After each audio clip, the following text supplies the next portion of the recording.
On est de retour. Eh oui, un autre débat aujourd'hui, le Maracana, donc l'autre football renié par la FIFA. On va essayer de comprendre un petit peu les raisons. Pourquoi est-ce que la FIFA ne reconnaît pas le Maracana en tant que tel? Alors, la grande question qu'on va poser, à laquelle vous allez répondre sur vos ardoises ici en plateau et vous à la maison en allant sur la page Facebook de la 3, Monsieur Bleu, comme à l'école, hein, vous voyez. Ah bon? Ah oui, oui, oui, vous prenez l'ardoise, vous répondrez par oui ou non à cette question. Alors, si j'ai gagné, j'ai combien? On verra en le plus calé. Alors, la FIFA a-t-elle raison de ne pas reconnaître le Maracana? Alors, on imagine bien votre réponse. Hein. Oui ou non? La FIFA a-t-elle raison de ne pas reconnaître le Maracana? Et puis, vous n'hésitez pas à nous dire pourquoi, hein, via donc, la page Facebook de la 3. Jojo est là, il est bien installé à... Comment s'appelle votre village? À Thiéguacro. À Thiéguacro, excusez-moi, la liaison est très mauvaise. Hein, Allez, on lève les ardoises. Donc, la FIFA a-t-elle raison de ne pas reconnaître le Maracana? Vous avez dit oui. Oui. Et pourquoi? Alors là, c'est étonnant. Voilà, merci. Alors, j'ai dit oui, premièrement parce que la FIFA est une instance qui gère le football. Le Maracana, tel que pratiqué, ce n'est pas du football. Ça en est un dérivé, mais qui malheureusement n'a pas été reconnu. Quelles sont les différences entre le Maracana et le football? Fondamentalement, c'est le manque de goalkeeper, de gardien de but. Okay. Vous comprenez? Une discipline ne vaut reconnaissance d'une instance internationale que lorsque vous avez les mêmes us de pratique. Mais nous n'avons pas les mêmes usages dans la pratique. C'est vrai que ça s'apparente au futsal, au big soccer, mais nous, chez nous, il n'y a pas de gardien de but. Chez nous, on ne reste pas loin pour marquer un but. Il y a tellement de différences. Quand vous allez dribbler tout le monde, si vous êtes encore loin, si vous n'êtes pas dans la zone de but, donc la demi-lune, comme on l'appelle, votre but n'est pas valable. Alors qu'au futsal, vous pouvez rester dans l'autre camp, vous chicotez. Si le gardien, déjà il y a un gardien, vous frappez fort. Si le gardien n'a pas pris, c'est validé. Au Maracana, ce n'est pas cela. Et donc c'est tellement technique, c'est plus... Il faut rentrer dans cette petite zone-là pour marquer, déjà ça. Ensuite, il n'y a pas de gardien de but. Et les gens ont l'impression que pour ça, c'est simple, les scores devaient pouvoir être fleuves. Non, au Maracana, il n'y a pas de match nul pour éviter que les gens s'arrangent. Tous les matchs doivent être sanctionnés par une victoire, forcément. Si vous avez fait 0-0 ou 1-1, score égal sur les deux périodes, donc mi-temps de 2 fois 10 minutes, vous allez au tir au but, absolument. Vous allez au tir au but qui se shoot à partir du centre du terrain en un botté sec direct ou alors en une balle qui tombe dans la zone de but et une seule fois pour que le but soit validé. Si vous roulez, vous faites rouler le ballon, ça ne compte pas. Donc voilà un peu. Alors, Monsieur Bleu, pour le citoyen lambda... Oui. Madame la capitaine. Celui qui a raison. Elle a pris le brassard. Oh, mais vous savez, dans cette émission, on perd vite le brassard. Bon, d'accord. Pour le citoyen lambda, pour nos jeunes grands frères qui s'en vont jouer, quand ils s'en vont au Maracana, ils disent « je vais jouer au football ». Oui, bon, d'accord. Donc déjà, là, il y a un abus de langage. C'est un lapsus. Ils ne vont pas au football. Parce qu'il n'y a de football que ce qui est reconnu par la FIFA et qui est administré ès-qualité. Aujourd'hui, j'ai la chance de cumuler les deux fonctions. Je suis président de la Fédération nationale et président de la Fédération mondiale. Donc depuis 2015 au Togo. Donc là, je suis l'alter ego en termes d'institution de Gianni Infantini. Est-ce que ça a été fait exprès de ne pas accommoder les règles du Maracana à celui du football? Non, pas du tout. Vous savez, vous avez vu les disciplines de main, par exemple. Vous voyez aussi les disciplines de combat. Celui qui ne regarde pas bien, il va dire que le Shotokan, c'est du karaté, que le taekwondo, c'est du karaté, etc., etc. Le judo, ce n'est pas la lutte, alors qu'on se lutte. Donc, chaque discipline se différencie par ses règles de pratique. Chez nous, nous avons décidé de ne pas avoir de gardien de but pour laisser place à la technicité du joueur. Mais qui a élaboré ces règles? C'est les Ivoiriens, c'est nous-mêmes, en 2005-2006, qui avons élaboré cela à un séminaire à Agboville. Donc, toutes les 14 règles qui ont été éditées, il y en avait 12 d'abord, et quand nous sommes arrivés, non seulement nous les avons fait respecter, parce qu'à l'époque, on ne pouvait pas être une discipline sportive, justement parce que les règles différenciaient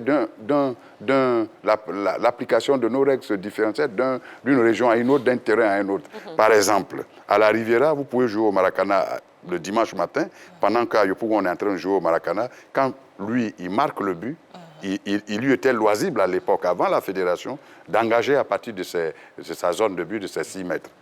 Comme à Yopougon, on pouvait prendre le ballon, venir au centre et faire la passe. Aujourd'hui, c'est homogène. Quand c'est marqué, on va au centre. On a une réaction d'un internaute. Jojo. Effectivement, il y a Géraud Asamoah qui nous dit « Ne sautons pas les étapes, la FIF doit reconnaître le Maracana d'abord avant de parler de la CAF, ensuite la FIFA. » Vous êtes d'accord avec ça ou pas? Non, pas du tout. Ça, il est vraiment très, très en arrière, il est en retard. Nous avions demandé en 2009, je vais vous faire une petite minute de séquence pour rappel. Jusqu'en 2000, de 70 en 2005, nous étions tous dans l'informel. Chacun avait son club à l'intérieur du pays, à Abidjan, à Marcory, à Yopougon. Et puis on se retrouvait, un club pouvait organiser un tournoi d'amis, et puis on invitait les clubs de Mande, à Bengourou, qui venaient, 12 clubs, 20 clubs. Quand on finit, c'est terminé. Et puis en 2005, on a estimé qu'on se marchait un peu sur la plate-bande au niveau de la coordination. Donc, Yamoussoukro pouvait avoir un tournoi le 25 avril, à Bengourou un tournoi le 25 avril, Ma un tournoi le 25 avril. Celui de Yopougon qui veut participer aux 3 tournois est embarrassé. Donc les présidents se sont retrouvés dans ce cadre-là à Gagnoa, en juin 2005. Et donc, on a un aîné qui nous a invités là-bas. Nous sommes allés. Il y avait donc 46 clubs, enfin 46 équipes. On s'est retrouvés et puis on a discuté de mettre en place une coordination nationale pour un peu mettre de l'ordre dans la programmation de nos activités. On y était quand le président Jacques Anoma, qui était le président de la FIF d'alors, nous a fait rejoindre par Yo Martial, que vous connaissez, et Koné Arjuma. Moi, je cite mes contemporains pour qu'il y ait des témoins. Peut-être que lui, l'internaute, ne sait pas. Nous y étions quand ils nous ont dit que non, le président Jacques ouvrait une commission spéciale pour le foot sur espace réduit. Donc on a appelé Commission nationale de football sur espace réduit. Et ils ont confié la gestion de cette commission-là au Maracana. Donc là-dedans, il y avait nous, il y avait le futsal et le big soccer. Nous avons accepté. C'était pour nous tout bénef, parce que la FIFA avait déjà une notoriété au niveau international. Nous y sommes allés. De 2005 à 2009, nous nous sommes organisés nous-mêmes, sans aucun financement, sans aucune subvention de la FIFA. Et nous faisions nos activités. En tant que cadre, nous jouons ensemble. Chacun payait 50 000 francs pour la Coupe nationale et le championnat national qui a démarré, donc nos activités qui ont démarré en 2007. En 2009, notamment le 26 septembre, on nous fait dire à une réunion, dite réunion de désapparentement, que la FIFA ne voulait plus de nous et que c'était sur instruction de la FIFA. D'abord, on n'était pas intransigeant. Ah oui. Justement, on comprend bien que vous avez vraiment structuré la chose, etc. Mais maintenant, ce qu'on ne comprend pas, c'est pourquoi est-ce que le Maracana n'est pas sous la coupole de la FIFA aujourd'hui? J'en arrive. Et donc, il nous dit qu'on ne peut pas donc, être à la FIFA au motif que la FIFA nous rejetait et ne nous reconnaissait pas. Nous avons cherché à comprendre. Au cours de cette rencontre, il y avait 2 tendances. Une tendance que moi je dirigeais, qui était beaucoup plus calme, qui disait, ben, écoutez, quand on dit à celle-là d'aller dans son village, est-ce que c'est une injure? Non. On est assis ici, on dit, toi tu es Togolais, mais on ne m'a pas insulté. Oui. Si je suis du Togo, je dois être fier d'être du Togo. On dit, on n'est pas d'un village. Pourquoi on va faire palabre? On s'en va chez nous, on n'est pas des apatrides. C'était la même chose. Et il y avait un autre groupe qui a dit, non, ils nous ont perdu 4 ans. Ils auraient pu nous laisser depuis, on aurait eu une bonne organisation en dehors de 2005 à 2009. Mais qu'est-ce qu'il fallait faire? Non, il faut nous payer les préjudices, les machins et tout ça. On a tout laissé tomber. Et c'est dans cette optique, moi j'étais président du conseil d'administration d'un club de Yopougon. Les amis, au regard de la gestion que j'ai mise autour de mon club, et notre esprit de convivialité, de fraternité, d'amitié, a emmené tous les présidents à nous faire confiance, en nous confiant cette association anonyme, qui n'avait aucun nom, aucune existence légale d'alors. Ils m'ont dit, il faut tout faire pour nous organiser ça, et puis tu nous diriges, on s'en fout, on ne veut même pas être fédération, pourvu qu'on ait le temps de jouer notre Maracana autour des tournois. c'est ça. Alors, rapidement, Président, Oui. déjà, au niveau du Maracana, est-ce qu'on a une section féminine?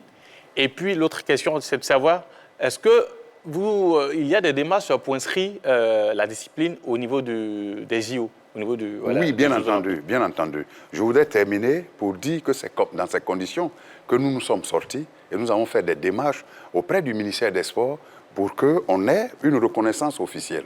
Donc, on est allé au ministère de l'Intérieur, on a fait ce qu'il fallait, on est revenu au ministère des Sports et le 6 janvier 2010, nous sommes devenus une fédération. Une fédération à part entière parce que la FIFA a écrit, le ministère a exigé que la FIFA écrive sur instruction de la FIFA pour dire que cette discipline, parce que demain ça allait nous rattraper, que cette discipline n'est pas du football. Ils ont écrit blanc sur noir en novembre 2009 pour dire non, que ce n'est pas du football.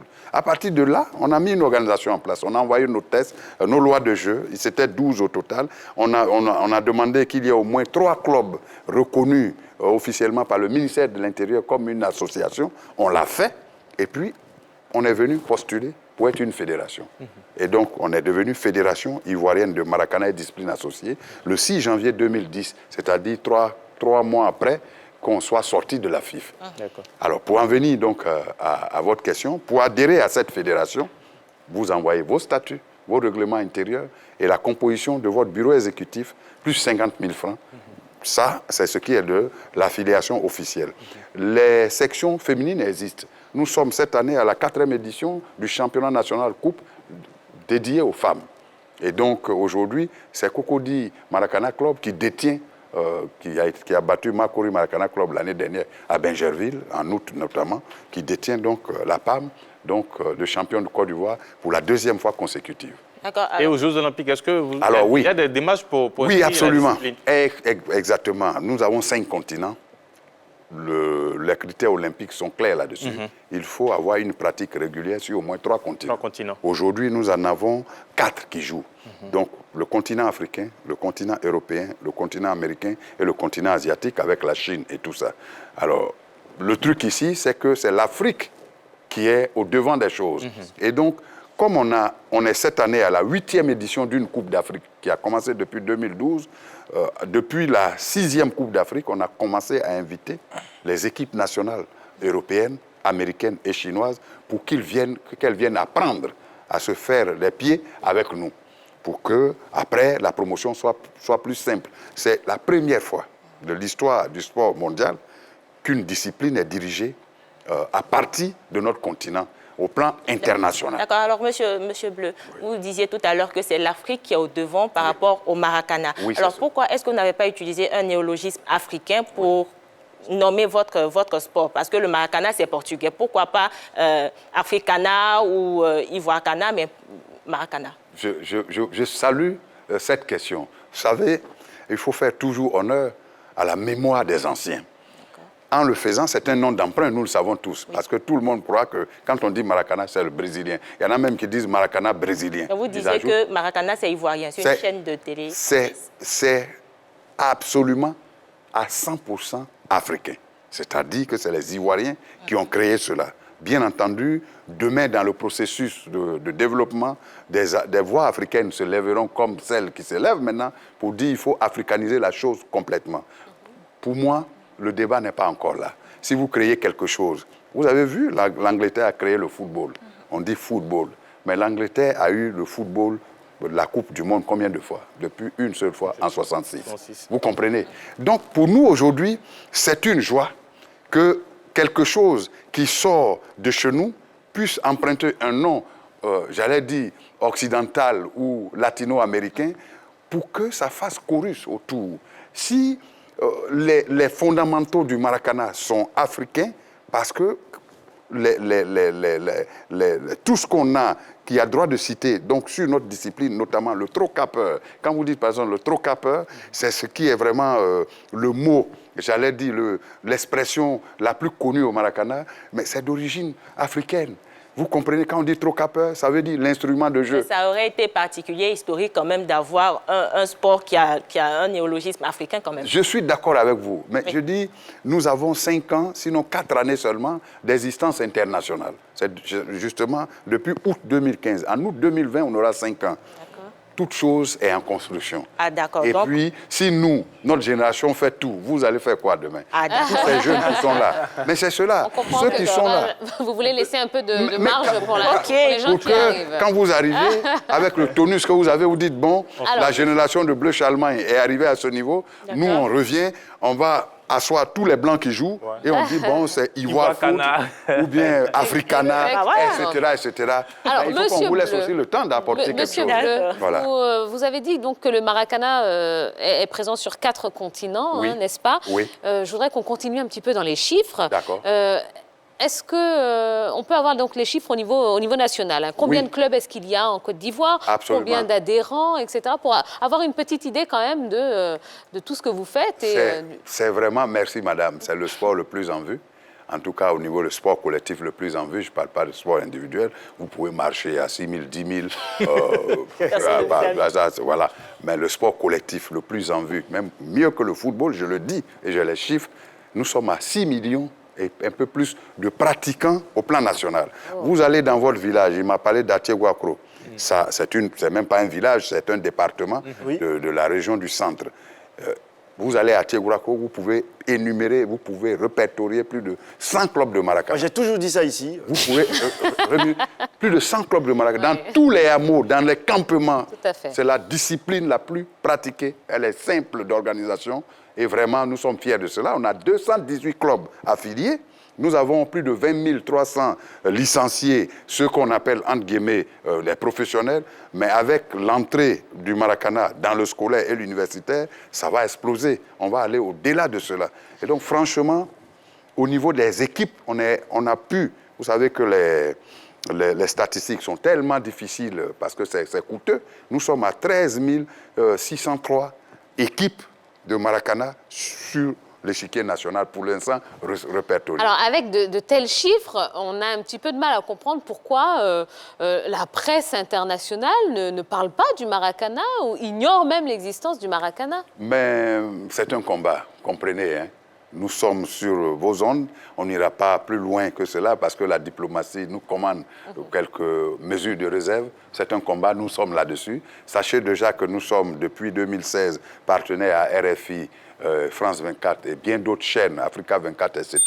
Mais quand on aura des championnats réguliers sur tous ces continents, vous verrez que le rendu se fera sur les grandes chaînes. Mais vous êtes une grande chaîne, nous sommes heureux donc d'être avec vous. Ah oui, bien sûr. oui, bien Moi, sûr. j'ai une question, Monsieur Charlemagne. Oui. C'est quoi les chaussures officielles du Maracana? Parce que à tout moment, quand on veut jouer au Maracana, on se dirige au marché pour aller acheter des lequets. Non, c'est pas ça. C'est pas ça les chaussures officielles. Ah, mais ça, on le dit, c'est les jeunes qui jouent au petit poteau D'accord. peuvent se contenter de ça. Le petit poteau, c'est une section de Maracana. C'est là qu'on a mis discipline associée. C'est un dérivé du Maracana. Ça, ce sont des jeux de vacances, Noël, Pâques, grandes vacances, pour vraiment occuper... nos Donc, jeunes Monsieur gens. Bleu, donc Ouais. ceux qui portent les lequets, on les chasse. Non, au Maracana, le Maracana classique, le leket ne rentre pas. Ah, c'est parce donc qu'on nous la a dit, chaussure- hein. La chaussure avec gomme, une chaussure Trocapeur. Mais bientôt, vous aurez des chaussures typiquement Maracana, parce que la marque Trocapeur a été donc prise et certifiée par l'OAPI. Et nous avons fait, nous-mêmes, nous avons commencé à faire donc, nos équipements au niveau du Maracana à l'effigie du Trocapeur, et pour faire en sorte que et les chaussures, et les bas, et les maillots soient Trocapeur. En tout cas, Monsieur Bleu, nous, on nous a dit qu'on peut jouer avec l'équerre. Donc, je ne sais pas comment on va expliquer aujourd'hui. Allez, rapidement, dernière question de Dorgelès. Monsieur Bleu, vous parlez avec tellement de passion. Oui. Qu'est-ce qui fait la magie du Maracana? Ben, c'est la convivialité, la fraternité et l'amitié. Merci. Notre magie réside dans ces 3 lettres. Tout simplement. Tout simplement, vous êtes convivial, vous êtes fraternel, vous êtes ami, vous êtes maracanier. Parce que nous voulons démystifier la trop grande tension financière, économique, industrielle qui aujourd'hui s'accapare du milieu du sport, où les vestiaires sont muets, vous ne parlez plus aux voisins parce que vous ne jouez pas dans la même team. Or, une grande team comme celle-là, partout, tous les éléments doivent pouvoir se parler et dans les vestiaires. Et quand on finit, la 3e mi-temps doit être conviviale, fraternelle et amicale. Eh bien, on a bien compris. Merci en tout cas. Moi, j'ai appris plein de choses grâce à vous en ce qui concerne le Maracana. On joue ça dans mon village à Zouan. Je vais faire la... Où ça? À Zouan. Ah, à oui. Zouan, Oui, à côté Zouan. de Guiglo. Oui, Mais ça, c'est un faux Voilà. mot. Non, oui, on connaît. Zouan tout court. Ah, Zouan tout court. Zouan, C'est à quelques kilos de Guiglo. De Guiglo, à 10 Voilà, km voilà, de Guiglo. de- Et voilà, une de- très de belle Guiglo. équipe de Maracana. Quand l'équipe vous, de quand vous Zouan, quittez qu'on salue. Djokwe, Salut à allez Guiglo aussi. vous allez à- Allez, dernière rubrique de l'émission, c'est la